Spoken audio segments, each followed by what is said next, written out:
sommes de retour dans le live de TV Finance pour son édition du 25 janvier 2023. Merci beaucoup si vous nous rejoignez à l'instant. Et il est l'heure désormais de retrouver Eric Seban pour une analyse de l'ouverture de la séance à Francfort. Bonjour Eric. Bonjour. Bonjour, merci beaucoup d'être avec nous Eric ce matin. Je rappelle que vous êtes trader, formateur et coach. Eric, après avoir tapé les 15 000 points, le DAX semble se diriger vers les 15 500 points, c'est bien ça ? Disons qu'il a débordé les 15 000 points, c'était déjà la semaine dernière, même la semaine d'avant. Il s'est arrêté à 15 300. Ça, c'était le niveau auquel nous trouvions mercredi dernier. Et je vous disais que on avait probablement atteint un point haut et que mon scénario principal était qu'on retourne vers 15 000 pour un rebond. Ça, c'est le graphique que vous avez dans les yeux. J'ai pas changé les flèches. Donc, le retour, alors, 15 300, on y était. Le retour sur 15 000, ça s'est fait. Le rebond, ça s'est fait.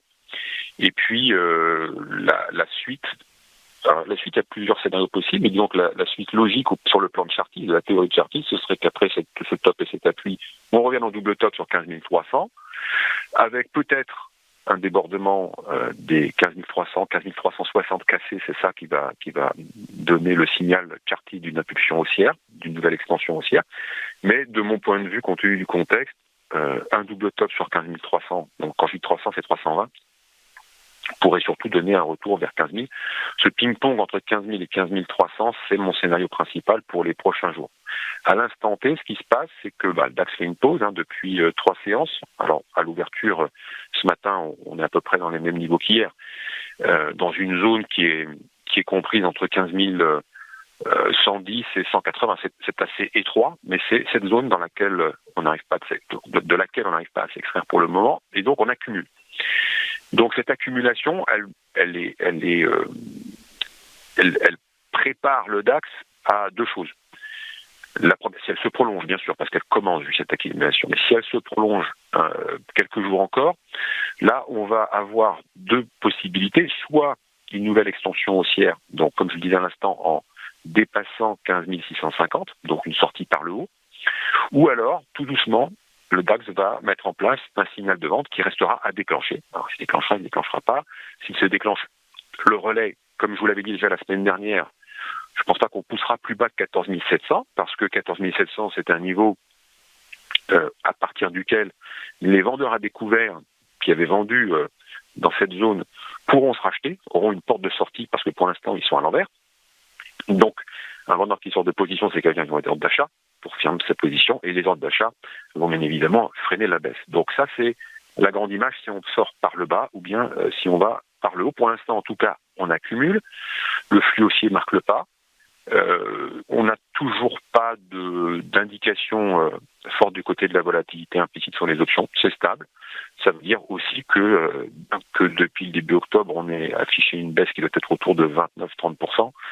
Eh bien, la méfiance reste toujours présente puisque on continue de rechercher des couvertures. Alors, le flux haussier marque le pas. Quel type de flux ? On sait bien que c'est un flux spéculatif depuis déjà des mois.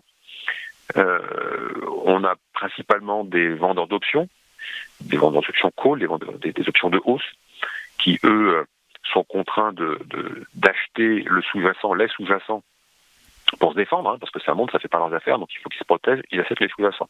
C'est comme ça qu'ils font aussi monter et le marché action et le DAX en achetant les contrats futurs.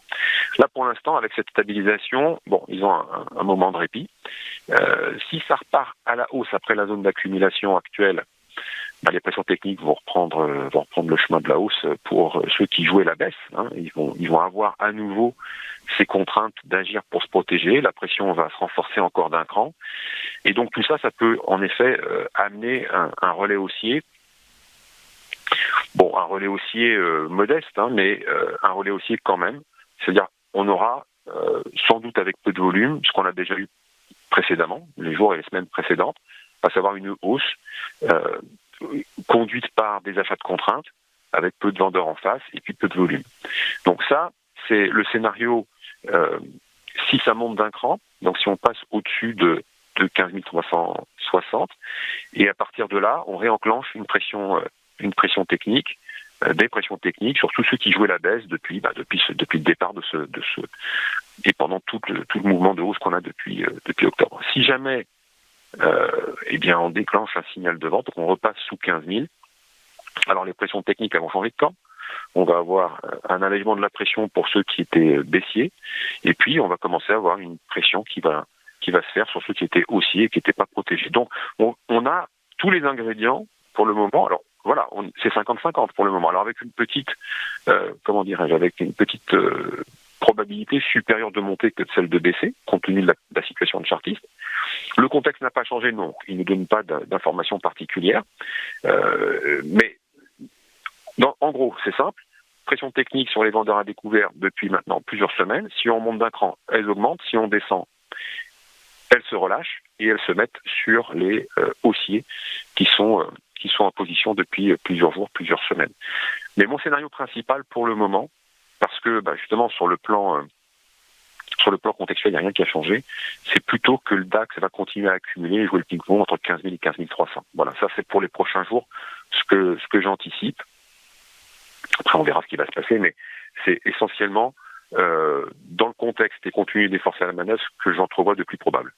Très clair. Écoutez, merci beaucoup. On regardera avec attention comment se déroule cette séance et les prochaines séances jusqu'à jeudi prochain, date de décision de la BCE sur ses taux directeurs. Merci beaucoup, Eric Seban, d'avoir été avec nous ce matin, comme tous les mercredis matins, dans Chronodax. Vous êtes trader, formateur et coach. Nous, on marque une rapide courte pause et on retrouve juste après les Market Movers de Thomas Andrieux. À tout de suite sur Téléfinance.